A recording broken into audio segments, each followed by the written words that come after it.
Whether they're willing to admit it or not, every single dad has thought about in his head the things that he would do to save his kids, and Yeah. I don't even have kids and I think about that shit. All right, here we go. The most gangster dad of World War II. Pappy Gun. And he also likes to think that somehow, if the situation required it, he would rise to the occasion and become a superhero to do so. Well, this is a story about a man that actually did that. I'm not so much trying to become a superhero. I'm trying to become something worse than what's currently trying to bring harm. You know what I'm saying? Today we're talking about Paul Irvin Gunn, A.K.A. Pappy. General Kenny, the man in charge of the entire United States Army Air Force after his time in service, after having hundreds of thousands of men serve underneath him, wrote a book about two of them. One of them is about Dick Bong, America's ace of aces, the greatest fighter pilot in American history. Watch the video on him. The other is about Pappy, a 42-year-old retired Navy carrier pilot that was working as a civilian pilot in Manila in the Philippines when the Japanese attacked. When things started going south in the Philippines, General MacArthur's staff told Pappy that they needed him to fly a bunch of very important VIPs from the Philippines all the way to Australia to safety. They told him that Manila was going to be defended and he would have time to take the VIPs to Australia, come back, pick up his family, and evacuate them as well. Oh, the lie detector determined that was a lie. They lied. By the time Pappy had reached Australia, he was informed that MacArthur had declared Manila an open city and it had fallen into the hands of the Japanese with zero resistance. His family was then taken and placed in an internment camp at Santo Tomas. Pappy then goes on a one-man rampage to get his family back, launching multiple rescue attempts, crash landing his plane multiple times before he comes to the conclusion he's not going to be able to do this by himself. The only way he's going to be able to get his family back is by helping America win the war. In order to do that, he steals an entire fleet of B-25 medium bombers from the Danish government, takes them back to his base, heavily modifies them by At that point, dog, you sold out my family. I'm doing whatever the hell I want. Hello.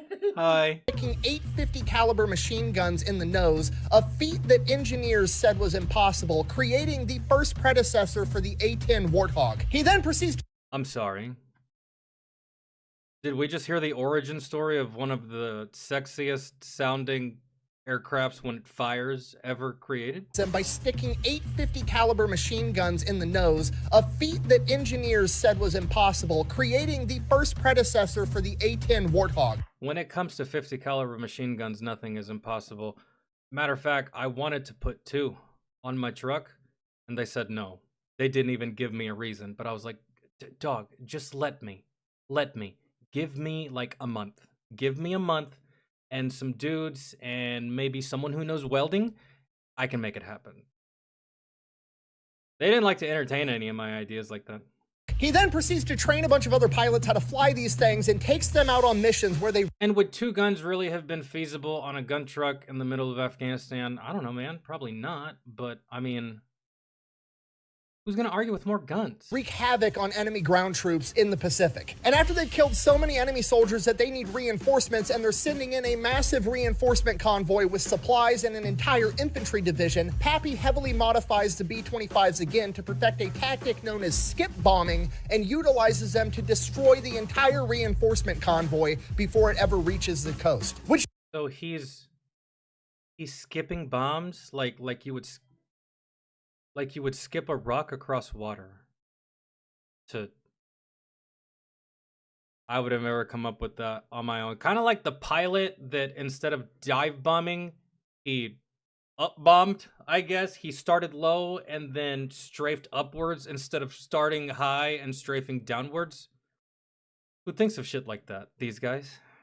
directly leads to the liberation of the Philippines. General Kenny said that Papy Gun was more important to the war effort than any Japanese general ever could have been. So if this is true, how have you never heard this guy? It's because General Kenny also made it illegal for journalists to write stories about him at the time because they didn't want the Japanese finding out who this guy was and how much trouble he was causing, because then they would take it out on his family in the internment camp. But our story begins October 18th, 1899 in Quitman, Arkansas, when a young Paul Irvin Gunn is born. He is one of 9 kids. He has 5 older sisters, and he is the oldest son. At the age of 7, his dad passes away. His 5 older sisters have already married and moved out of the house, and he is at this point the oldest child. He is now the man of the house at 7 years old. From this point on, he becomes a workaholic for the rest of his life. If he's not helping his mom on the farm, he's going out, he's shining shoes in town, and then eventually he gets a job working for a mechanic in town, working on cars, where he becomes a brilliant mechanic at a very young age. Hi, my name is Giuseppe, and I'm a 9-year-old car enthusiast. So brilliant that by the time he's a teenager, he's actually able to take a bunch of old wrecked cars in the salvage yard behind the mechanic shop and cobble them together to make a car that he can drive for himself. And not only does this car drive, it's the fastest car anybody's ever seen. He loves it. He loves working on cars. He likes going fast. He wants to be a race car driver. And then one day he sees a plane which goes even faster than a race car. So he decides he wants to be a pilot, and the best place to do that is in the United States Navy. But he can't leave his mom. Mom needs him to help make money so that she can keep the house and the family afloat. So he can't leave her high and dry unless he can figure out a way to make a shit ton of money and leave it with mom. Then he could go off and achieve his dream. The only problem with that is the only honest legal way to make money is to work at the mill in town, and that only pays 75 cents a day. That's going to take him years to save up enough money. That's not going to work, so he decides to do it the illegal, dishonest way. He's 16 years old, he can drive his ass off, and he's got the fastest car in town, so he becomes a street racer? bootlegger for the mafia. Oh, that also makes sense too, yeah. Running alcohol during Prohibition. Well, ain't y'all cute? That's my baby. He gets paid $30 for a single run. He's making $30 in a night when most other grown men are making 75 cents a day. He winds up saving up hundreds and hundreds of dollars for his mom. After he's finally saved up what he thinks is going to be enough money, he's going to go out on one last mission. He's going to go out on one last run, and on that run, that's when he gets the caught. police set up a trap and they catch him on a bridge. He gets arrested. This is going on during World War I. The draft is in place, at which point he's taken to court and he is given the options: go to war, go or to the military, jail. or go to jail. And he's like, well, this is perfect. I was planning on going to the military anyways. So he goes. That's great. It worked. Every step of the way. Ships off for basic training to the Navy, does great. Everything's going awesome. And then it dawns on him, you have to be... It really is kind of crazy how that worked out. Because that could have worked. That could have played out so differently. Dog, it is the early 1900s. Prohibition is effect. There's no body cams. These police officers could have taken all the money you made, just straight up taken it from you, thrown you in jail, not let you out. Just because. But, wow, the way it worked out for you. An officer to be a pilot. He's enlisted. There's no way they're going to let some guy who's here to avoid jail go off and become an officer. So his dreams of becoming a pilot aren't looking that great. At which point he decides he's going to be the next closest thing he can be, just to be near the planes and to do something he enjoys. He's going to become an aviation mechanic. And that's what he does for the next 6 years. He's an aviation mechanic and he is ungodly good at it. Like, the dude is just naturally talented, mechanically inclined. He can look at something and just know how it works. And while he's doing that, he's sending a bunch of his money back home, and the only money he's spending on himself is he's going out on his own personal time and paying civilian pilots to train him how to fly planes. During this period of time, he also meets his wife Clara, and they end up getting married. And at some point along the line, Pappy is like, you know what? You look more like a Polly to me. He literally names his wife after himself, which is the second pilot I've covered on this channel that just randomly renamed their wives. I don't know what's going on with that, but yeah, it happens. So now he's married to Polly. Hello, horse. I shall call you Burger. Now, right around the There's definitely some early 1900s shit right there. time his first 6-year enlistment's about to be up, there's this big push through Congress to be able to have enlisted guys go and be pilots. And for this, Pappy's a shoo-in. He already knows how to fly planes because he's been paying civilians to teach him, and he knows the inner workings of every single plane that the US Navy has. Because of this, they tell him that if he re-ups for another 6 years, they'll give him one of these pilot slots and he can go off to flight school, so he takes it. Graduates flight school, no problem, goes off, gets attached to VF-1, one of America's first ever fighter squadrons known as the Top Hatters. This is one of, if not the best fighter squadrons America has at the time, and they are... And he's got a leg up on a lot of these dudes, I feel, simply just because of his... He's very mechanically inclined. Like, very. Man, so not only can he fly these planes, he can work on them. He can fix them. He can do multiple jobs are the ones that go through and basically pioneer combat aviation between World War I and World War II. These are the guys that perfected carrier landings, aircraft carrier warfare. Pappy was there for all of it. Towards the end of his time at VF-1, he's also selected as one of the pilots that goes out and searches for Amelia Earhart after she was lost. He then spends the last couple of years of his 20-year career as a flight instructor before retiring. Oh, also, during his 20-year military career, in the back half of it, he started having trouble having a bunch of cavities, and he just kept going back to the dentist to get his mouth drilled in and get these cavities filled, and eventually it was taking up too much of his time. It was taking up too much time away from the flight line, and he didn't like it. So he just goes to the Navy dentist and is like, hey, just pull all my teeth out and give me dentures. And the Navy dentist is like, absolutely not. And Papy Gun is like, fine. So he goes into the civilian market and has a civilian dentist pull out all of his teeth and give him dentures. Like I said, the dude is a workaholic.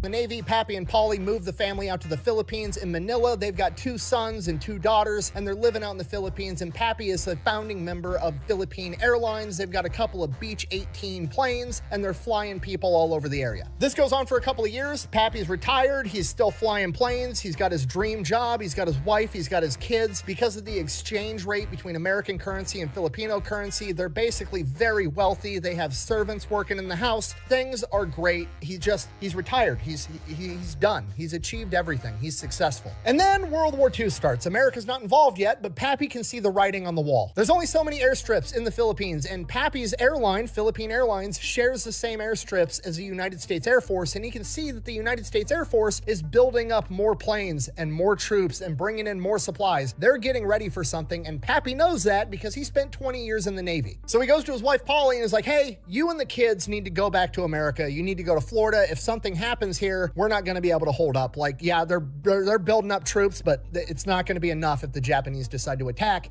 You need to get sent back home. Polly, his wife, absolutely refuses. She's not leaving. Okay, fine. Now, by this point, Pappy's been in the Philippines for years. Everybody in the aviation community knows who he is. He's the best pilot around. If you need a pilot to get you somewhere nobody else feels comfortable getting you, or you need to fly through a storm, Pappy's the guy you go to. And on December 7th, 1941 is one of these cases. Pappy's plane gets chartered to fly through a storm. Pappy does it, flies through the storm, no problem, lands. When he lands, he blows out a tire on his landing equipment. He's now stranded on this smaller island until he can get this tire fixed. Not a big deal. Until he hears all the radio transmissions that the Japanese have just attacked Pearl Harbor. Oh shit, he needs to get home right now. So he gets on a boat, and then he gets on a train, and then he gets on a bus. He travels for an entire day and eventually makes it home, hasn't slept in 2 days, walks through the door, absolutely furious. The family's freaking out. His kids are like between the ages of 8 and 14. He's pissed off. He's telling Polly, damn it, you should have listened to me. Now it's going to be too late to get you out. I needed you to leave. Now the Japanese are coming here to attack us next, and I'm not going to be able to get you out. But he's going to have to, so he leaves. He goes back. And she probably said the same stupid shit that Gwen told Peter right before she died in The Amazing Spider-Man 2. It's my choice. I'm here because I want to be here. Yeah, that doesn't change the fact that you being here is completely stupid. Nichols Field, and he goes to where his hangar is with all of his airplanes, and he separates his planes out, sticking them in the spots that are least likely to get attacked by the Japanese, not if, but when they launch an air raid, because it's probably going to be tonight. He needs to save his planes so that he's going to be able to save his family. And at this point, Pappy's like the only one that's just ratcheted up to 11. Like, everybody else is like freaked out and sad. Pappy is like the one dude around that knows that the Japanese are on their way. He served 20 years in the Navy. He knows the only reason the Japanese would attack Pearl Harbor and cripple the American Navy was so that they could attack everywhere else in the Pacific theater with impunity, and that's exactly what they're going to do. On top of that, he also knows the atrocities that the Japanese military committed at Nanking and in China, killing and murdering innocent civilians and torturing them for fun. So he's freaking out, and he's trying to figure out how to get his family. And remember, guys, because I don't like letting people forget this. Remember that after the Japanese did all that, they wanted to play the victim and act like America was the bad guy. Just remember, because people tend to forget that. Kind of annoys me because they want to look at us like fucking, y'all are awful for dropping those bombs. Oh, okay, right. Because we were dealing with such civilized, nice people, weren't we, at the time? Got it. family off of this island. And while this is going on, he finds out that, oh, I was correct, because the Japanese just attacked Clark Airfield, where all of the American heavy bombers are for the entire area, which was the biggest thing defending the Philippines. And the Japanese People tend to forget why they found out in the first place. destroyed almost all of the American bomber fleet because MacArthur, even though he had time and he had warning from Pearl Harbor that the Japanese were coming, decided, now we'll just leave the bombers on the ground so the enemy can go by and drop bombs on top of fucking not moving targets on the runway. Perfect. So he finishes up hiding his Beach 18s the best that he can, goes back home, has the family cover all the windows with tarps and blankets to restrict any light movement. He's freaking out because his house is only a mile away from Nichols Airfield, and from the sky, you can't tell that it's not part of the military base. It's a good chance his house is gonna get hit if the Japanese attack. He has the entire family sleep in the living room. He has a game plan. He's like, okay, one of us has to be up at all times. If we hear enemy planes, here's what we're gonna do. We're gonna go out into the front yard. Our yard has this like brick wall perimeter around it. You're gonna lay belly down next to that brick wall outside of the house with your mouth open the entire time. Daughter, like, why are we keeping And I better not hear a single one of you complain. our mouth open so the shockwave from a bomb doesn't blow your eardrums out? At this point, the family Stop asking questions and listen to me. You didn't want to listen to me before, be quiet now. shit in their pants. They realize how Oh. serious things are getting, and everybody's panicked. Oh. Pappy, who already hasn't slept in 2 days, takes the first shift. He's up till like 2 in the morning. He's dog-ass tired, hasn't slept in 48 hours. He's about to go wake up Polly to take the I'm just like slightly irritated with that part of the story, dog, because I wouldn't have done that. There's no way. I'm staying. Okay. Well, you must forgot that I'm stronger than you and the children. I'm picking all y'all up by force and putting y'all on a plane or a train to another part of the world. You can be mad at me tomorrow. You can be mad at me 5 years from now. I don't care. You'll be alive. And the most important things are the children. I don't really even give a damn about the feelings of the spouse at that moment in time. It's like this whole situation we have here that could have easily been avoided. next shift, and right at about 2:30, he hears planes off in the distance, and he's listening, and he's listening, and he's so experienced as a mechanic and an aviator, he doesn't recognize that plane. And if Pappy doesn't recognize it, It's not It's not a American. plane that's from the Philippines, and it's not a plane that's in the U.S. arsenal. It's the Japanese. Pappy wakes the entire family up. They rush outside, and they all get to lay belly down next to the brick wall in their front yard with their mouths open and watch Nichols Field a mile away get bombed to shit.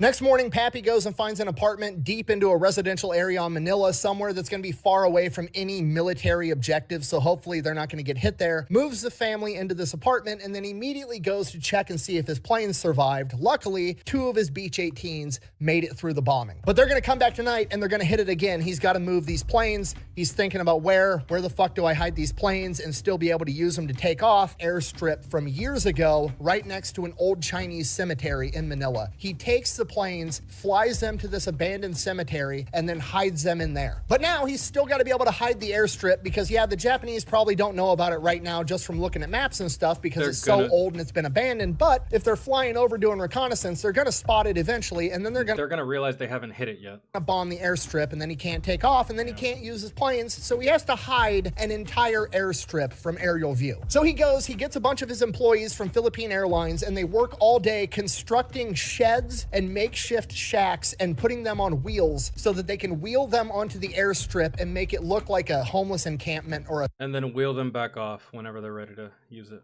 slum and not an airstrip from an aerial view. He then heads over to the Navy office in Manila and is like, hey, are you guys calling me back into service? What do you need? What are we doing? Everybody at the Navy, nobody has any fucking clue what's going on. Everything's chaos. They basically like shrug their shoulders and like, I don't know, bro. We haven't heard anything. So then he goes to check in with the Army Air Force, and the Army Air Force is like, hey, we're confiscating every civilian plane. Everything we need, we're confiscating all of it. It's ours now. So we're going to take your Beach 18s. You can give them to us, and then you can go fend for yourself with your family in Manila. Or since you're a pilot, we'll commission you right now, and you can be a United States Army Air Force pilot. And Pappy's like, fucking, I guess I'm going to be a pilot. So, I mean, that's like the easiest choice ever.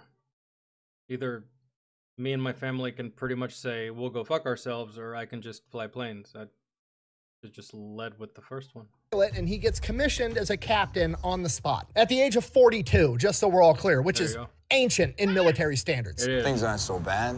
Food's a lot better. We used to boil everything.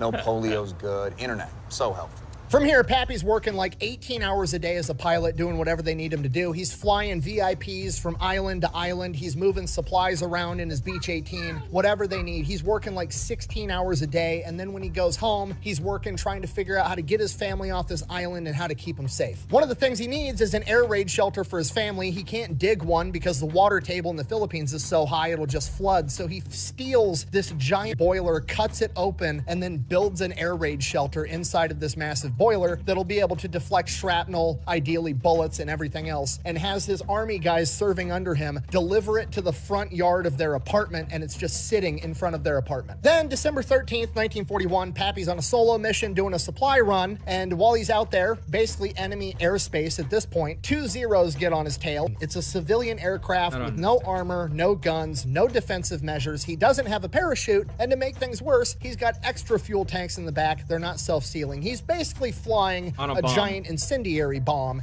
and he has no way of defending himself. It's not the plane, it's the pilot. The Zeros start shooting at him. Pappy does the only True, but here's the thing about bullets. They don't really care. thing he can do. He dives down, gets like feet off the ground. He's bobbing and weaving in between trees, hills, flying nape of the earth. Anything he can do to try to lose these Zeros, he's doing it. They chase him for like 10 minutes. They wind up shooting out his right engine and hitting his fuselage. He winds up losing the Zeros, but now he smells fuel. They punctured his fuel tanks. They're not self-sealing. He still has a huge problem on his hand. He's not going to be able to make it far on one engine, so he goes to the nearest Allied airfield. He approaches. He radios in. No response. Radios in. No response. He has to land this plane like right now. As he makes If you assholes shoot me down, I'll be so mad. his approach, Allied forces start lighting him up with anti-aircraft fire, hitting his plane even more. You can't even make it up. You can't even make it up, man. Pappy peels off, somehow manages to limp the plane all the way back to Nichols Field, a mile from his house, and Greatest pilot ever, bro. He outran the Zeros and Allied forces and survived. as he approaches Nichols Field at night, he radios in. Still, no response from anybody. The radios have been knocked out in the previous air raids, and he's When I land, I'm cussing all of you out. Guaranteed. I don't care what the highest rank is in that room. If I land this bitch, I'm lighting into all of you. he's approaching, goes to hit the landing gear. The hydraulic system for his landing gear's out too. He now has to belly land a plane with leaking fuel tanks in the middle of the night. Somehow he does it. He crash lands this plane, ends up ripping the wing off. The plane's absolutely totaled, but he survives. He's got one plane left. And This dude was riding on, literally, what he said, an incendiary bomb. And he's leaking fuel, and you would think that crash landing that bitch with no landing gear and all those sparks that kick up from the metal hitting and nothing. then he just kind of like goes home. He's later told by the mechanics that his plane had 130 bullet holes in it. But, you know, whatever. He smokes a cigarette and heads home. I guess. Gets home late at night. Paulie asks him how his day was, and he's just like, it was good. He didn't want to worry her. Shortly after this, the Japanese start landing. Because what do you say? It was fine, honey. Standard day. Got shot at 135 times. It was a wild Thursday. Less crazy than last Wednesday, but yeah, it was up there. How was your day? Ground troops You're not saying that. absolutely everywhere. And Pappy's like, I need to figure out where to get my family. I have to get them out of Manila, like right now. And for the same reason, this is also the same time that the Army chain of command is like, we need to get out all of our super important VIPs, like right now. Pappy. I kind of feel like Pappy is one of your super important VIPs. I feel like this would be the moment in time where Pappy can, like, kind of, maybe, sort of act like a diva. Like, hey, like on some Green Goblin shit when he's in the boardroom. You have any idea how much I've sacrificed? Come on, man, get this dude's family out of here. He, being one of the best pilots they have, gets selected to fly out General Barrett, the head of the U.S. Army Air Force at this point in time. And he basically My family better be on that plane, otherwise I'm not flying that guy. tells him, no, sorry, I got to get my family out. I've got more important shit to do. My man! Get shit on, General. You were probably just sitting in an office doing nothing anyways. You don't need to go anywhere. To do what? To do what? You ain't doing nothing. And he basically tells him, no, sorry, I got to get my family out. I've got more important shit to do. Figure out how to get your own VIP to Australia. At which point he is ordered to take General Barrett, and he is assured by the chain of command that Manila is going to be defended. He will have time to make it back and then save his family. It's working. So he does it. He follows orders. He flies General Barrett and his staff to Australia, and by the time he lands in Australia, he finds out that MacArthur has declared Manila. I'd have been like, unless you're willing to actually fly the plane, how about I get my family out first and then the general? If you're very serious about keeping your promise, let me go first and then I'll take care of you. No? Fine. No deal. I don't care. I know how to fly these. Do you? Open city, and it has been turned over to the Japanese with zero resistance. His family, for all intents and purposes, as far as he knows, is either dead or put in a Japanese internment camp. Son of a bitch. Pappy flies off the fucking handle. He is pissed. He followed orders. He doesn't give a fuck about orders. And you left me out to dry? Yeah. The military bearing is on E, ladies and gentlemen. It's on E. We're past fumes. It's gone. It's gone. He doesn't care about rank. He doesn't care about the military. He doesn't care about anything other than saving his family. And he's going to do whatever it takes to get it done. And you, as a service member, would you cast aside military bearing, rank, your military, all your standing, everything that you've built for your family? You goddamn right. That's too easy of a choice. This is just a job at the end of the day. Sure, yeah, it's a lifestyle, but my family is my life. There's a difference. You know what I'm saying? So, see, that's why if it came down to the end of the world, you better be sure. You better be damn sure that you want to follow me towards survival. Because if you follow me towards survival and I have a kid with me, you are running the risk that at some point in time, I'm going to get put into the situation where I have to choose between you and my child. And guess what I'm going to choose? My child. So be careful following me into the unknown if I have a kid with me, because I will choose that over you every single time. I will stab you in the back for my kid. I will turn on you for my kid. Man, I'll abandon everything and everyone for my kid. I'll cast everything aside. So I don't blame Mr. Pappy here. And now they're trying to tell him he's not allowed to go back to the Philippines because it's too dangerous. Guess who doesn't give a single fuck about orders ever again? Not a damn. I went to the give a fuck vending machine and they were out, bro. Out. Papy Gun. So he goes out and somehow or another he acquires $3,500 and then something tells me this is gonna be my favorite part of the video. Right here. Starting right here. Just basically spitting in the face of authority because authority fucked me over and now I'm about to do it my way. This is going to be my favorite part of the video. Finds somebody that's already headed back to Manila on orders, bribes them with $3,500, gives them his wedding ring and a note that says, get this to Polly at this address. And that letter tells her, have the because daddy's going in. Kids ready, pack one bag apiece, be on this road at this time, I'll be there to pick you up. 10 days later, Pappy steals a military plane, flies it into the Philippines with no escort in enemy territory, completely unguarded at night, lands it on the civilian road that he told his wife to meet him at, and he sits there and he waits, and he waits, and he waits, and his family doesn't show up. So he does the only thing he can do. He heads back to Australia.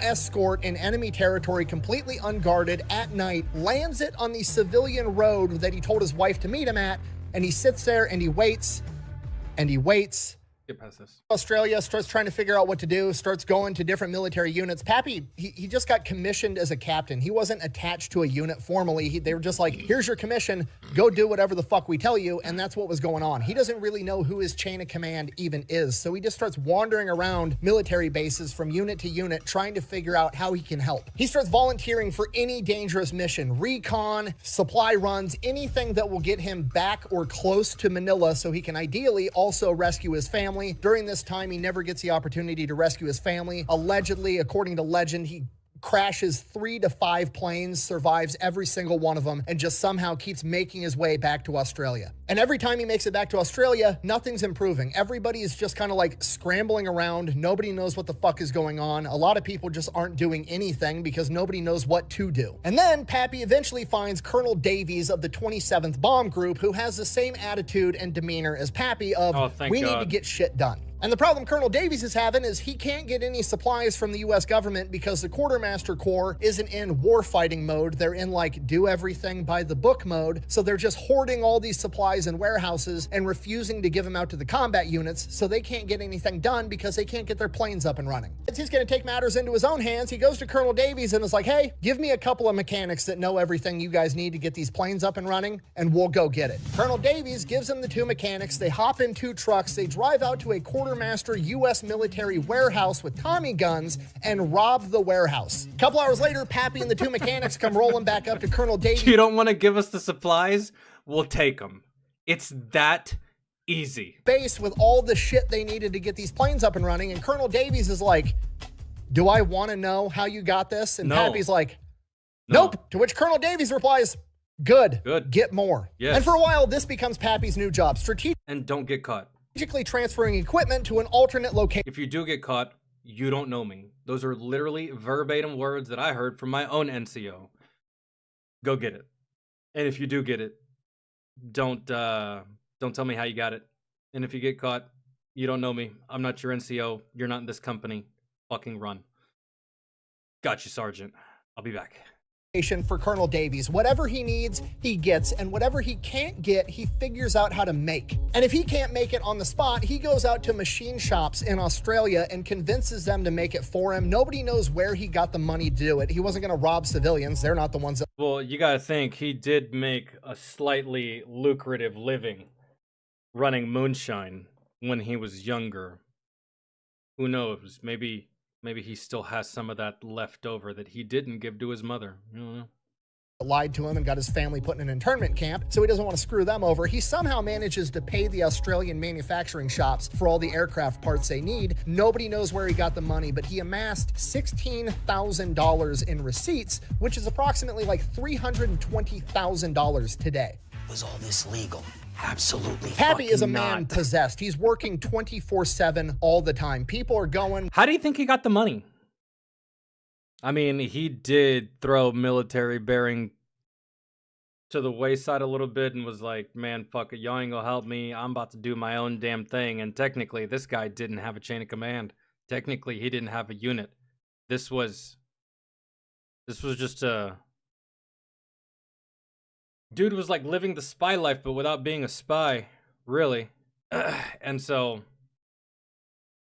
probably did what he had to do. They're working first shift, second shift, coming back to work, and Pappy is still there working. And this is where the legend of Papy Gun starts to take off, and he gets the nickname Pappy because everybody's like, who the fuck is this old captain that works 24/7, doesn't need to sleep, and is willing to rob people with a gun? And after working around the clock for weeks, they finally got a bunch of the P-40s ready to get into the action, and they're going to ship them off to Bataan to help the Allied forces fight the Japanese. Only problem, for the most part, these are all rookie pilots. Navigating over open ocean is extremely difficult, and they don't know the area, so Pappy's like, fine, I'll do it myself. I will guide the P-40s there in my Beech 18. And who knows, maybe I'll be able to slip off and rescue my family. So they take off, Pappy's in his Beech 18. Dude is literally, and this is your veteran player with like 1,800 hours. Everyone on his team, they just downloaded the game yesterday. Fuck it, boys. Doing it myself. Just pay attention, watch, try not to drool. He's guiding the P-40s. They're going to have to make multiple stops to refuel on different islands along the way, and they make it to their second refueling point, and one of the P-40s blows a tire. So naturally, they're going to leave that P-40 there, wait for it to get repaired, and the rest of the P-40s are going to continue to Bataan. No, I'm just kidding. The commander is like, no, that would be too risky because then there would be one P-40 traveling by itself, and he would be an easy target for the Japanese. So instead... Then just give that P-40 to Pappy. Of having the P-40, the warplane designed for aerial combat, travel by itself, we're going to have Pappy in his Beech 18 civilian plane with no armor, full of fuel tanks that aren't Why? That... guns. We're going to have him fly back by himself, pick up a tire, bring it back, and then he can fix it because he's the mechanic. Seems fair. Or just take the plane that has defensive capabilities and offensive capabilities, go get the fucking tire and bring it back to Pappy. Oh my god. Pappy's like, fine, whatever, flies back, gets the tire, flies back to this island. When he gets back to the island, Don't make shit so hard, bro. Y'all, god, and it hasn't changed either. Making things hard since the beginning, man. I just can't. and fixes the tire, and then he's informed that the Japanese have just captured the Dutch East Indies, which was their next refueling point, so now they can't make it to Bataan. At this point, the P-40s get diverted, they get sent out to Java, Pappy takes them to Java, then he heads back to Australia, and at this point, he now realizes the only plane with enough fuel to be able to make it from Australia straight to the Philippines is going to be a massive bomber, and he doesn't have that plane, so he's going to have to acquire one if he wants to save his family. So Pappy gets back to Australia, goes out to the junkyard. The junkyard is just being salvaged to death. Like, there's no supplies, everybody's cannibalizing everything to keep planes in the air, but he finds his B-17 that's just completely destroyed. It's all shot up, it's ruined, it's been dug through for any valuable parts, but they're not Pappy. Pappy finds his B-17. It says Miss EMF painted on the side, which he... Pappy was able to build this in a cave with a bunch of scraps. I'm sorry, I'm not Pappy. That's what that reminds me of. Destroyed. It's all shot up, it's ruined, it's been dug through for any valuable parts, but they're not Pappy. Pappy finds his B-17. It says Miss EMF painted on the side, which he later found out meant every morning fixing, because before it was decommissioned, they had to work on it every single day to keep this plane in the air. Pappy goes to work around the clock working on Miss EMF. That's the most annoying thing to have in one's motor pool arsenal. Something that, stealing all the parts that he needs. It may not be that bad for like something with wheels on the ground, but for a plane, much extra work. And he gets his B-17 to the point that it can fly. And unlike his civilian Beech-18, this can carry guns and ammunition, which is something Pappy definitely wants. So that's exactly what he gets. We don't really know how for sure, but allegedly the word on the street is by this point in time, Pappy had started carrying 2 Colt 45s on a chest rig on either side of his body, and he convinced a supply sergeant and some aviation mechanics to load up his plane at gunpoint. He then proceeds to go on multiple combat bombing missions by himself under no orders. Then the next opportunity to get to the Philippines arises. Basically, what's going on at this point is Allied forces on the ground are just getting ravaged by malaria. They need to get malaria medication smuggled into the Philippines to keep their troops up and fighting. So they're going to get all this malaria medication. I wonder if it's the same malaria medication that they gave us, because that shit was terrible. They need a crazy pilot to fly all the way there, and Pappy volunteers, thinking it's going to be another opportunity to get close to my family. Maybe I'll be able to rescue them. So he loads up his plane with quinine, malaria medication, and flies straight towards Bataan. On the way there, about 12 hours in, Japanese... You really do have to admire Pappy's hope that he's going to find his family. Because, like, man, they could be anywhere. Lots of ground to cover. Needle in a haystack kind of thing, and... you don't know if they're alive. They haven't made contact with you. You haven't made contact with them. This is all just going based off of an immense amount of faith and an insane amount of hope. Like, one could say that him finding his family or going out of his way, doing everything that he's doing to find his family could be a pipe dream. But we'll see. I hope he does. Zero spot him, they come in, they shoot him down. Pappy's somehow able to limp this thing to the nearest island where he has to crash land into a coconut grove. It's crazy how many times he's crash landed and just like walked away from it. Pappy then links up with friendlies on the island. It's got to be a record, right? How many times has someone crash landed and not died? There's got to be a record for that somewhere. Finds out that his family is still alive and then figures out a way to make his way back to Australia. A submarine comes and picks We're in business. him up. When he gets back to Australia, he checks out the flight line, and there is 14 brand new B-25 medium bombers fresh off the factory line sitting there. Pappy is immediately pumped. Like, okay, we're getting new planes. I'm horny. We're going to be able to fight this war. And I get to save my family. When I'm going to get my family back. Pappy starts talking with the NCO that's on the flight line, taking care of these planes, and he informs him, oh, actually, these planes aren't for America, even though they're made by America in American factories. These planes actually belong to the Dutch Air Force, which is in shambles, and they don't even have... Correction, Sergeant. These planes used to belong to whoever the fuck you just said. Uncle Sam made those. Those are mine. Or I got these two Colt 45s right here that may sweeten it up for you to make you make the right decision. What do you want to choose, Sergeant? I suggest you choose wisely. Have enough men to man these planes. Immediately, Pappy's pissed. Like, what the fuck are you, what are you talking about? We've got American pilots sitting around that don't have planes that are ready to go get into combat, and these are just gonna sit here empty. And the NCO's just like, yep, pretty much that's about it. That is without a doubt the dumbest thing I've ever heard. So Pappy immediately goes to Colonel Davies, tells Colonel Davies what's going on. Colonel Davies kicks it up to his chain of command, and the general above Colonel Davies writes it. I'm about to get mad. I know I'm about to get mad. The general is about to speak. I know I'm about to get angry. I can just feel it. Going on. Colonel Davies kicks it up to his chain of command, and the general above Colonel Davies writes an order for the American military to seize those B-25s. Have the Dutch agreed to this? No. Does Pappy care? Also no. So Perfect. Actually, that works out.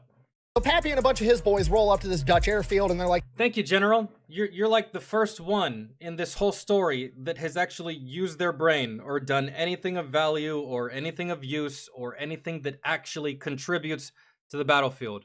You, sir, thank you for your service. hey, we're supposed to take these planes. Here's our written orders. And the Dutch are like, what the fuck are you talking about? Nobody told us anything about this. No, you're not taking our planes. We need to look into this. We need to Oh, no, we are going to take your planes because what are you going to do with it? Nothing? Exactly. run this up our chain of command. You know, pretty understandable, normal chain of procedure that they're asking here. And Pappy's like, oh, sure, go ahead. You mind if we go look at the planes while you guys figure that out? Take them. While they look, take them. And they're like, yeah, go ahead, go look at them, Bye. whatever. You messed up. They go in the office to check this with the chain of command. Pappy and his guys hop in the planes and just fucking take off. By the time they land back at their airfield, the Dutch have already radioed up to the American chain of command. There's some major from a different chain of command that's there barking orders saying, we need to take the planes back right now. You stole these planes, blah, blah, blah, blah, blah. Colonel Nah, I'm gonna hit you with that King Leonidas. Come and get them. That's what you can do. Davies comes around the corner and is like, what orders do you have to make us send these planes back? And he's like, I have verbal orders from so-and-so. And he's like, cool, well, I have written orders right here, and written orders trump verbal orders, so fuck off, the planes are ours. I mean, yeah, sure, he hit him with a loophole, but realistically, you could have just said, what are you gonna do about it? What could they have done? Pappy has just strategically acquired an entire fleet of B-25 medium bombers. But there's a problem. They don't have bomb sights, so they're kind of worthless. The Dutch probably took the bomb sights out and then locked them up in the weapons cabinet, which would be the standard procedure at this point in time. So, yeah, they're basically just giant transport planes without the ability to accurately bomb, so they're worthless. At which point, Pappy says, I'll be right back. Pappy takes off, goes back to the Dutch airfield with his Colt 45s and robs the supply sergeant and takes the bomb sights and brings them back. Pappy doesn't give a fuck. What are they gonna do? Court-martial him? They already got his family put in an internment camp. He doesn't care. So now Pappy starts learning everything about bombers, right? He's a Navy pilot. He's only done dive bombing. These things can't dive bomb. They're big conventional bombers. Dude, that's crazy, man. The balls on this dude. He robs the Dutch of 20 planes, goes back to the scene of the crime, robs the armed sergeant, and then takes off. Bombs from 10,000 feet up in the air, and he very quickly realizes that that's not effective against ships at all. He's gonna have to figure out a way to successfully use a B-25 effectively against enemy ships, and he decides you're just gonna have to fly super low and go right above them and drop the bombs, just literally park it right on their foreheads. That's the only way this is gonna work. The problem is you're gonna get absolutely lit up by enemy anti-aircraft fire, so now he has to figure out a way to suppress the enemy anti-aircraft fire. So he goes out and he acquires an A-20 Havoc, a light bomber, and then he also goes out and acquires 6 50 caliber machine guns and figures out a way to mount them in the nose. And the A-20 Havoc is going to go in and strafe the entire deck, taking out the anti-aircraft guns, or at the very least suppressing them so they can't shoot at the B-25s. And or at the very least, getting their attention so that they're not aiming at what's about to fuck them up. B-25s are going to fly right over. If you take their line of sight, they can't. You got like a free lane there where you can drop your ordnance. The top and bomb the fuck out of the not their line of sight. If you take their eyesight, it's very important. the ship and sink it. That's the plan. Okay, and just so we're all on the same page, I'm like, oh, he throws some 50 cals in a plane. You don't just throw six 50 caliber machine guns in the nose of a plane, okay? You're looking at like thousands of pounds of extra weight between the guns and the ammunition in the nose of the plane, throwing off the weight, the center of gravity, the aerodynamics, absolutely everything. Regardless, this isn't something that gets built overnight. Pappy works around the clock and figures out how to make it work. And then it dawns on him, well, what if I do the same thing to the B-25s? Then they can light up the enemy anti-aircraft fire on their way in as well. It's even more suppressing fire. That's how Dad did it. That's how America does it. And it's worked out pretty well so far. And it's worked out pretty well so far. So Pappy goes to work again. This time it's way harder for whatever reason. The aerodynamics, the center of gravity just aren't working out. He's trying to mount 8... I like how his eureka moment was like, I can put guns on all of them. 50 caliber machine guns in the nose of a B-25. He is working on it like 20 hours a day, nonstop. Just a man that's absolutely possessed. While he's doing this, he winds up breaking his pinky. He smashes it somehow, whatever. He breaks his pinky. It's all mangled. It's hanging sideways. Goes to the doctor, gets it splinted. The splint keeps coming off. He keeps bumping it on shit. It fucking hurts. Finally, he's had enough. It's taken too much of his time off from his project so he can save his family, and it's just... He removes his pinky, doesn't he? Like he did his teeth. Pinky. He doesn't fucking need it. So he goes to his medic and he's like, hey, I need you to cut this off. And the medic is like, dude, I'm just a medic. I'm not a surgeon. Let's take you to the hospital. We'll see what they can do. He's not even trying to question this guy. He knows Pappy at this point. He knows he's serious. So he goes to the hospital with Pappy. They go in, they talk to the surgeon. The surgeon's like, oh, we can splint it. We can do a cast. I can do some surgery, blah, blah, blah, blah, blah. And Pappy's like, no. You don't understand. This thing is a waste of time. It serves no purpose. It helps me zero during the day or my daily activities. It's too much of a pain in the ass. The healing process is going to take too long. I don't have time to heal. I don't have time for therapy. Cut it the fuck off. Which is obviously something you would do for like gangrene or something like that. But yeah, this was just a broken limb, which grand scheme of things when it comes to injuries that you could sustain, not that bad. Fairly manageable. But he said fuck it. He's like, I have time. No. Oh, just cut the fucker off. I'm busy. I don't have time for this shit. And the surgeon is like, I can't ethically do that. At which point, Pappy pulls out one of his 45s, points it at his finger, and says, you're going to cut it off or you're going to clean it off the wall. What do you want to do? The doctor cut it off. And Pappy goes right back to work with 9 fingers. I want you to imagine the scene. I've never heard something like that before. Out of all of my years of existing and out of all of my years in the service, I knew someone that lost a finger, but it was on accident. The dumbass didn't take his wedding band off. It got caught on something, ripped his finger right off. But never, and I mean never, have I ever heard of anything like that. At all. That is I think that shit might just be specific to Pappy. I've never met anyone that did that. I never met anyone that told me a story of anyone that did that. Never. Dude, he cut it off like he thought it would grow back. Like a lizard. Like, that's fine. That was the whole thought process. It's fine. And then, I mean, but really,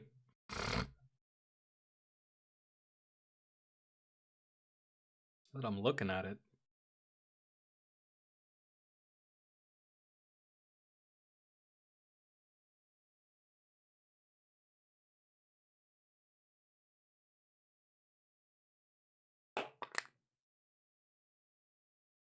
He's not wrong, dude. You really don't need this for that much.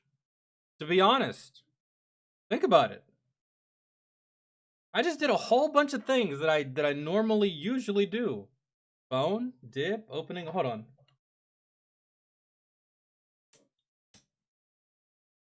You don't need it. Functioning prototype. He's going up on combat missions in a plane that's not tested, managing to keep this thing in the air while it's so heavy in the nose. And the first time he fires it in combat, it almost knocks the plane out of the sky and rips the guns right out of the nose cone, ripping the entire thing off. Luckily, he manages to keep it in the air, brings it back. It's okay, I got the useful data. He reinforces the... He got out. Guys, that didn't work.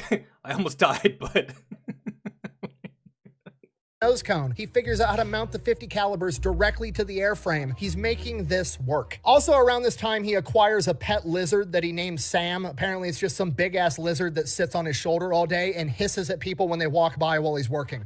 So everybody's just kind of like the old crazy dude Pappy has just, he's lost his fucking mind. He continues working on... He adopted a lizard, and the lizard liked him. After he cut off that pinky, right? The lizard probably saw him do that. The lizard was like, hey man, I lost a limb the other day. That I was really sad about it. You actually did that on purpose? One of us.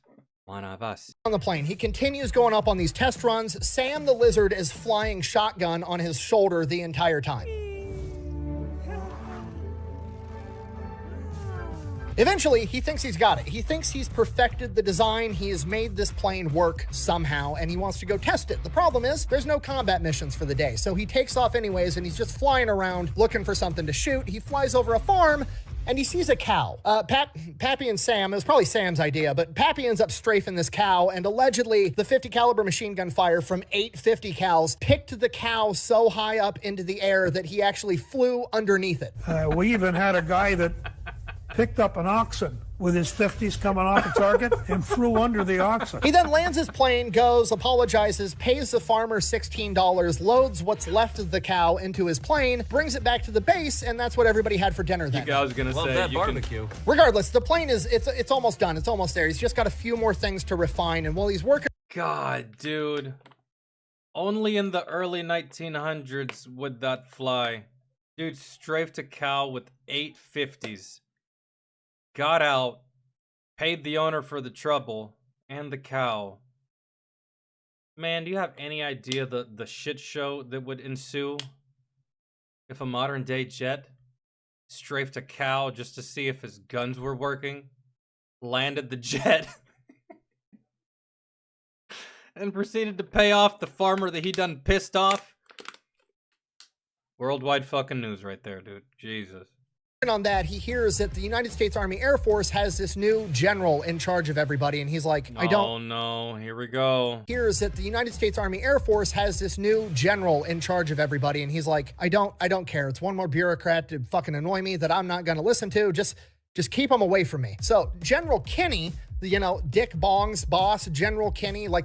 Oh, this guy's solid, actually. The famous General Kinney, he winds up showing up to theater. He's, you know, getting ushered around, meeting all the leadership, and he keeps hearing story after story about this crazy 40-year-old dude that's trying to get his family back, that's going on every crazy mission they've got, and he's just working like a madman on building some Franken plane in the hangar, and he's like, I gotta fucking meet this guy. So he goes out to the aircraft hangar where he's working, and they meet. And at first, Pappy's like, fucking great. Another bureaucrat's gonna tell me I can't do what I'm doing, can't save my family, whatever. Bro, I'm telling you, man, that's always my sentiment. Sometimes there's a outlier, there's an exception, like this guy, but man... I don't care. But they meet, they start talking, and he very quickly realizes that General Kinney is not only a capable airplane mechanic that knows what the fuck he's talking about, he also wants to win this war and isn't afraid to do unconventional shit. General Kinney has a pretty big history of wanting to do unconventional shit as well. He actually helped pioneer, design, and convince the American government to build 23-pound fragmentation bombs back in the day, and he has 3,000 of them laying around, so he goes to Pappy and is like, sounds like it could be pretty useful to drop those on top mid-strafing run. They got little parachutes, they float down, 23-pound hand grenades just explode all over the enemy after you strafe the shit out of them. And Pappy's like, fuck yeah, I can make that work. Yo, that's how they became best friends. I like where your head's at. He then shows General Kinney the A-20 Havoc that's already up and functioning, and he's like, I could probably mount him in here and we could drop him after we do the strafing run. And he's like, that would be perfect. Also, if you can make me more of these, there's a bunch of combat going on in Papua New Guinea on this place called the A.K.A. Trail that we're having all this ground combat. I could send the A-20s in to strafe enemy ground troops on the trail. It would be absolutely devastating. So that's exactly what they do. Pappy builds 15 more of the A-20 Havocs. They go into combat at the A.K.A. Trail and play a decisive factor in the victory. And Papy Gun's not about to let all the other pilots have all the fun in the planes that he just built, so he goes to the A.K.A. Trail and conducts 5 ground strafing missions. On his 5th mission, he's up in the air with Sam, strafing enemy soldiers, and then he gets hit with shrapnel that impales his arm to his chair and ends up killing Sam, and Sam dies in his hand. Killed his dog. Okay, Pappy hasn't gave a fucking The lizard, by the way, that's who Sam is, I think. Long time. Now he's running at an active deficit. They've killed the only thing that's brought him any joy in the past year and a half. But the silver lining is General Kenny, seeing how effective the A-20 Havocs were at ground combat, makes Papy Gun his head of special projects. Pappy no longer has to steal shit. He no longer has to acquire stuff and rob people. He has a blank check with the DoD budget. He's gonna get whatever the fuck he wants whenever he wants it. And with that, he decides the B-25s might be even more effective at sinking enemy ships if they could skip bomb. Skip bombing was a technique. Yeah, dude, look at what he accomplished by just doing it himself. Now he's got help. It was originally pioneered by the British, where the plan was fly really fast right above the water, drop your bomb going so fast that the bomb skips across the water like a rock on a pond and then clashes into the side of the enemy ship and explodes. Pappy goes in, gets his skip bombs, modifies the fuses so they have an 11-second delay, giving them enough time that they're going to be able to punch into the enemy ship's hull and then explode on the inside. He then retrofits the B-25 to function with this new skip bombing technique, and then he goes out and tests it on some abandoned ship they have off the coast, and it's effective, at which point he goes to work with a bunch of other mechanics, modifying all 14 of the B-25s, and then he gets more B-25s coming in, and he modifies all those too. So now the B-25 has been changed from a medium bomber into what amounts to an A-10 Warthog that can skip bombs at you. Yeah, I'm ready. Late February 1943, things in the Pacific Theater are, the tide is starting to turn. On the ground, both sides are sucking. It's turning into a war of attrition. Both sides, the American and the Japanese, are struggling to get their guys troops, supplies, and reinforcements. Military intelligence has found out that the Japanese are launching a major reinforcement operation for New Guinea, where they're sending in an entire division of Japanese Marines. They're going to be coming in on 8 troop transports, being escorted by 8 Japanese destroyers. If they can somehow prevent these troops from making it to New Guinea and destroy their ships, America's going to be able to take it over that much faster. If so facto, the war ends sooner. Pappy gets his family back. Pappy is all about it. It's time to throw in the B-25s. All right, so here's the plan. Obviously, these ships are going to have fighter cover from a bunch of Japanese Zeros. We're going to send in America's new badass fighter plane, the P-38 Lightning. They're going to go clear out the Zeros. Then we're going to send in a bunch of B-17 conventional bombers. They're going to drop their bombs from like 10,000 feet up in the air. It's going to be horrifically ineffective. But we know that. It's part of the plan. We're not dropping those bombs because we think they're going to sink the ships. We're dropping those bombs because it's going to force the ships to break out of their formation and create chaos. After their formation's shattered, then we send in the A-20s to strafe the decks and suppress the enemy anti-aircraft, and then we send in the B-25s to suppress them even more and skip bombs right into the sides of their hulls. It's a good plan. Pappy's excited. General Kenny steps in and is like, no, you're too valuable to lose in combat. You're not allowed to go. So naturally, Pappy goes anyways. March 3rd, 1943, Battle of the Bismarck Sea. Everything goes according to plan. The P-38s go in, they take out the Zeros. The B-17s go in, they drop their bombs, they scatter the enemy formation, creating chaos. The A-20s go in, and this is where things take an unprecedented Dude, this is one hell of an operation right here. turn. You see, the Japanese didn't know that the A-20 strafer was a thing yet. So when they saw a bunch of light bombers approaching at low altitude, they naturally assumed that they were torpedo bombers because obviously that's the only thing that could be. Now, the doctrine for dealing with torpedo bombers, if you're a ship, is to turn towards the torpedo bombers so you reduce how big of a target you are because your silhouette, because from the side it can hit you from anywhere. You're facing right at it. The bow, I think, of the ship's pointed, and if it hits, sometimes it can just miss or it can just like ricochet. Not that big of an area to hit there, But if you can't orientate your ship in that direction fast enough, you're kind of fucked. Because if you let them be on your full broadside, they can hit the whole side of their ship. But if you turn to face them, they'd have to hit you dead on right on the front for a torpedo to be effective. So all their ships start turning towards the A-20 Havocs, assuming they're torpedo bombers. And what that does is it lines it up so they can get hit from the side. Dude, this is one hell of an operation. Just like wave after wave after wave, and you're throwing different kinds of ordnance, different kind of strafing runs to where even if in the moment they actually could respond to anything that you were doing, you already have another run of something different they have to react to. So even if they did react to one, they can't react to the other. They can't react to the third. They can't react to the fourth. They're essentially just They're having to backpedal at this point and reassess the situation. And while they're assessing, bro, they're getting fucked up.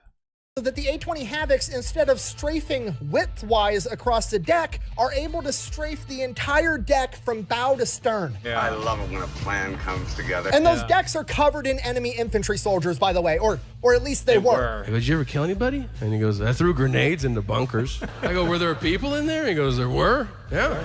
Then the B-25s come in, strafing and skipping bombs right into the sides of the hull. By the time the smoke settles, they've sunk all 8 enemy troop transports and 4 of the destroyers. And the death toll for the Japanese men on board range anywhere from 3 to 10,000. Yeah. And that's it. Pappy is pretty much the driving factor and the mastermind behind the liberation of New Guinea. After seeing this, General Kinney radios back to America and is like, hey, we need to just start making the B-25s like this from the factory. He sends like the designs, the rough sketches, the gist, the idea, and the engineers back home in America are like, that's not possible. You can't put that much weight in the front of a B-25. This will never work. It's against the laws of...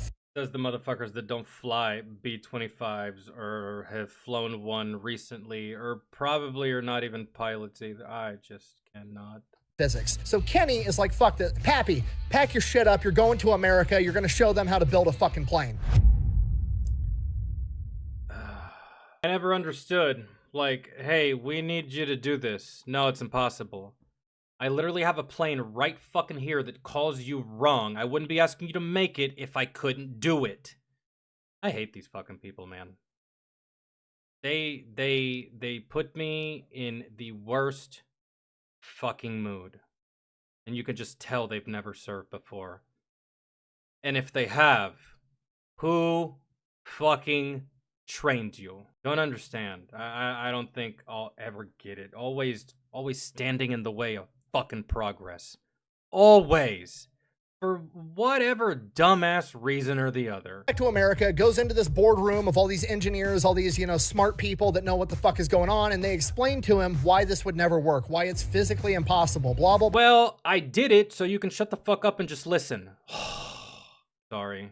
Blah, blah, blah. And Pappy's like, it works. I've done it. We did it with like 25 B-25s already, and we sank a bunch of Japanese ships. By the way, here's a bunch of pictures because I rigged cameras up to all my B-55s too, so I could yell World Star while I... Boom! Suck my ass! Oh, that feels so good. Fuck you. You said it was impossible? I'm the fucking king. Now bow. Bow and say you're sorry. Holy shit.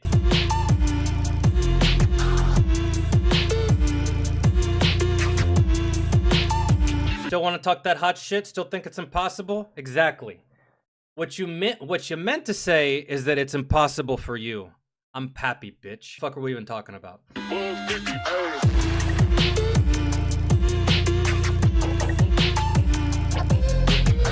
Pappy then goes and shows the engineers how he did it, and this becomes an official manufactured model of the B-25, the B-25 strafer. How much did it hurt for all you fucking nerds sitting in that boardroom?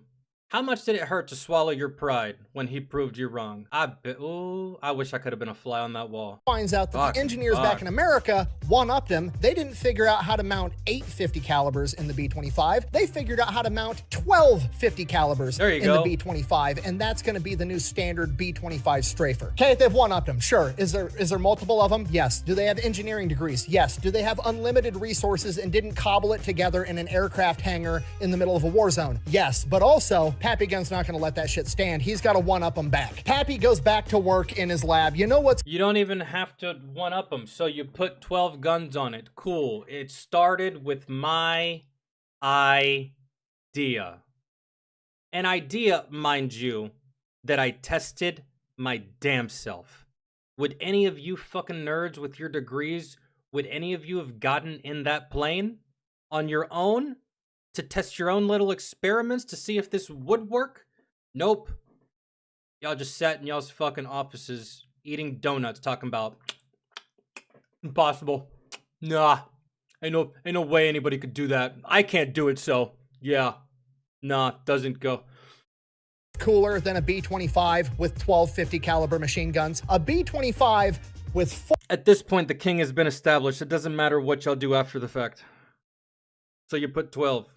Cool. You would have put fucking 0 had it not been for me, okay? Let's stop that. .50 caliber machine guns, and a 75 millimeter fucking tank cannon out of a Sherman tank. Yes, he actually does this. Not only does it work, he Blow it out your ass, nerds from MIT. actually goes out in the testing and sinks multiple enemy ships with a fucking tank cannon he mounted inside of a plane, and then it also becomes an official B-25 design, the B-25G. Oh, that y'all said was impossible. Remember that? I'm not gonna forget it. I will never forget it. August of 1943, Pappy's designs are getting mass-produced in America and sent into combat, and they are playing a pivotal role in ground warfare. They are part of the reason that we were able to win the WEWAC campaign in 1943. But this still doesn't solve the problem. Like, okay, cool, America's winning the war now, but also, I still need to get my wife and kids back, so he starts plotting on how he's gonna get back to the Philippines and rescue his family. By 1944, intelligence says that the Japanese are storing hundreds of Japanese planes in Manila on Dewey Boulevard. You know, you could just be like, you know, I'm kind of like MVP of all this thing. I said it already, but, you know, I'm kind of like MVP of all this. So how about this? Remember how like y'all kind of like sold out my family a couple of months ago, last year? Y'all remember that? Well, check it. I know that I'm the MVP here. I know I'm the best player. So, how about this? How about I do nothing else until you prioritize my family? That's it. That's it. I know it's a selfless service, but goddamn, man. No family, no work. That's it. I feel like I've done enough. I feel like this man has done enough. And nobody around him wants to help, lend a fucking hand, do anything, be like, oh, you know what? I've seen how much hard work you've been putting in. Let's see about getting your family back now. No, none of that. None of that. Man, I'd be so petty in this situation. No family, no work. Fly your fucking self. Build your own fucking planes. Do your own doctrine. I'm sick of this shit. I just want this man to have his family. Like, holy fuck. And Pappy's like, they're in a straight line. They're on a fucking street. Let me load up the B-25 with extra fuel tanks. I will fly straight there. I've got enough for a one-way trip. I will strafe all of these planes, take out hundreds of Japanese planes. I'll either land or I'll crash land, and then I'll figure out how to make it back to Australia. In reality, in the back of his head, he's like, then I'm gonna go rescue my fucking family. But General Kenny steps in and is like, no, absolutely not. You're too valuable. By September of 1944, America's gearing up to re-invade and retake the Philippines, and Pappy's like, let me go in, I'll organize guerrillas, I'll start fighting right now. And General Kenny again is like, dude, no, you are more valuable to me than a Japanese general. We're not doing this. You're staying here. Then as the plans for the invasion of the Philippines get drawn up, listen, motherfucker, I'm just coming up with excuses so I can go get my goddamn family. So how about you help me get my fucking family, General Kenny? I feel like that's the least you can do. they come to the realization that the American aircraft carriers aren't going to be enough to be able to maintain or even compete for air superiority, and they're going to need a landing strip somewhere in the area, preferably in Leyte. Problem, there isn't one. So they're literally, if this plan's going to work, they're going to have to send in a forward engineer party that's going to have to take the beach, get rid of all the Japanese there, and then build a fucking airstrip in a matter of like a day or two if they're going to have any chance of... Which has been done before. Crazier shit, actually. More high intensity logistical feats have actually been accomplished in less time than that. So yeah, this is definitely going to happen. Retaking the Philippines. Thor, we need your help to win this battle. Let's go.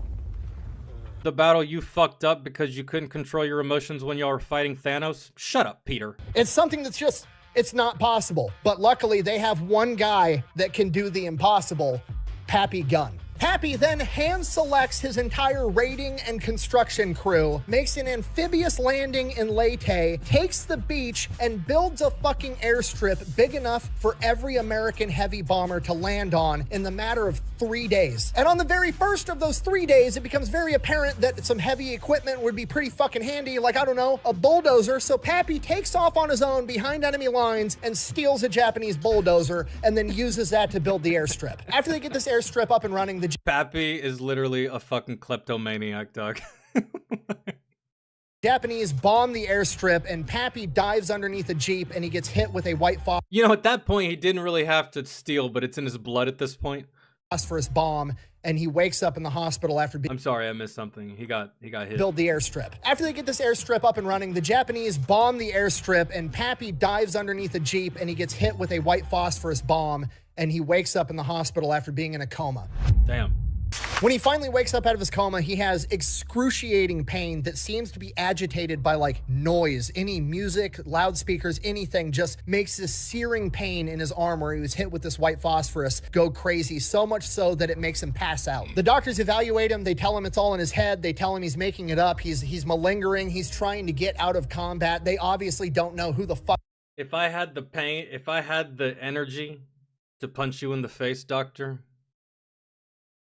if only. Papy Gun is. He's just another wounded soldier to them. And this goes on for weeks, just excruciating pain, so much so he's blacking out constantly. He feels horrible. He's like on his deathbed. It's actively killing him. And then General Kenny finds out what's going on, chews out all the doctors like, this dude's a fucking hero. He's not malingering. Trust me, I have to do everything I can to keep him out of combat. Whatever's going on, he's not fucking faking it. Check him out again. They do more and more. They check him. They finally do an exploratory surgery and find out that a piece of the white phosphorus, which is extremely fucking hot, had entered his body and seared one of the nerves in his arm, and it was still open and red and pissed off, and that's how he was getting agitated by sound. So they go in there and cut everything out, patch him up, and now he's just in the hospital recovering. And while he's in the hospital recovering, he gets more visitors.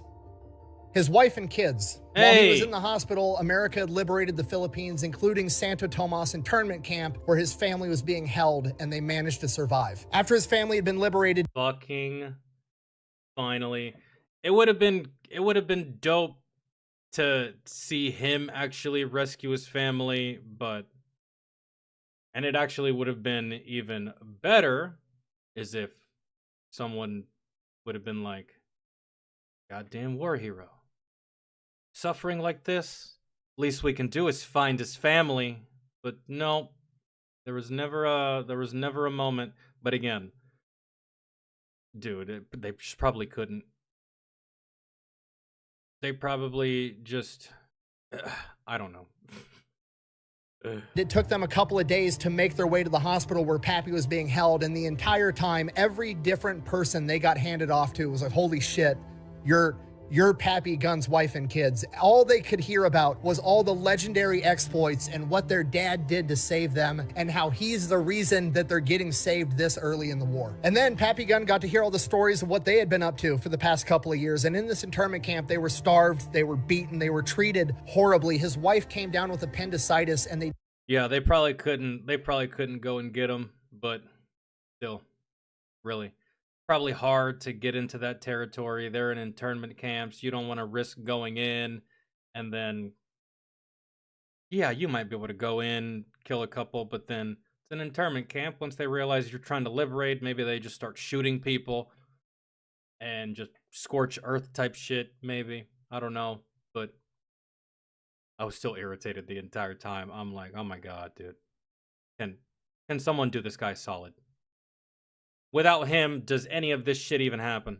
You know what I'm saying? It's like, do the guy a favor that has been doing everything for you. You know what I'm saying? Didn't have general anesthesia, and she had to have her appendix removed while she was awake. And as the stories went on, as horrific as they were, there was a silver lining, and it was the fact that his kids took after him. His daughter had a cyst on her spine and had to have surgery, and she was in a full body cast for months. She used that body cast to hide and smuggle intel in and out of the camp to guerrilla fighting groups. Quite literally, some of the intel that was probably used by Pappy to help save them was delivered by them. His sons would break out of the camp at night and go steal food and smuggle it back in to feed their sisters and their mom, themselves, and other people. The entire time, Papy Gun was fighting his ass off to get back to his family. They were doing the exact same thing to get back to him, and that is the best ending to one of the best stories I think I've ever told. Thank you for watching. Best way to support the channel is go buy some merch. That is a really good ending, and I guess the takeaway, at least for the wife anyway, the next time your husband tells you to go somewhere for your own safety, you just do it, right? That's pretty simple. Lesson learned. Next time, you'll make the right choice, right, ma'am? The military is lucky that saving his family just so happened to coincide with the war effort. Because if that war effort does not coincide with saving his family, he's not doing shit for you. How E4s everywhere don't...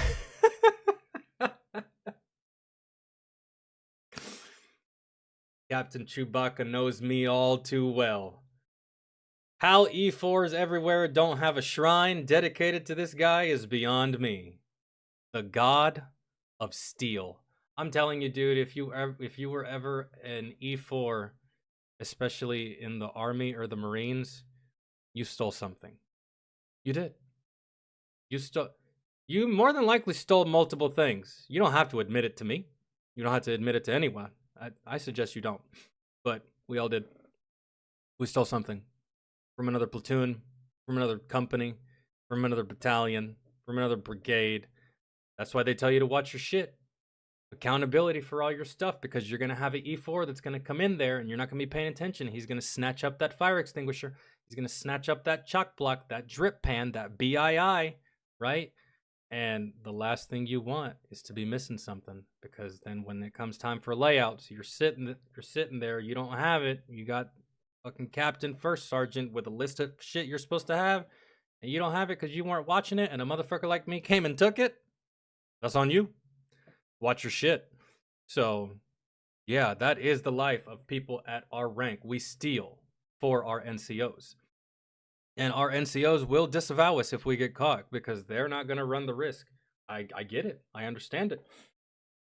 It's like a spy, right? If you get caught, whatever country you're spying for, they're not going to admit that they know you. That's how it's like being in the E4 Mafia, man. It's like, I stole a slew of shit, man. A lot of stuff. Never from other platoons, because I didn't want to directly fuck my company and that inadvertently fuck me, but always from other companies. You were another company, you weren't watching your stuff, I was like, I need that. I could use that. That would go good on mission. That would go good to have extras just in case I lose this, I have that, you know? So, somebody said, Pappy did it in a war zone with a scrapyard. Again, I'm not Pappy. What do you want from me? Go, go, go, go, go, go, go.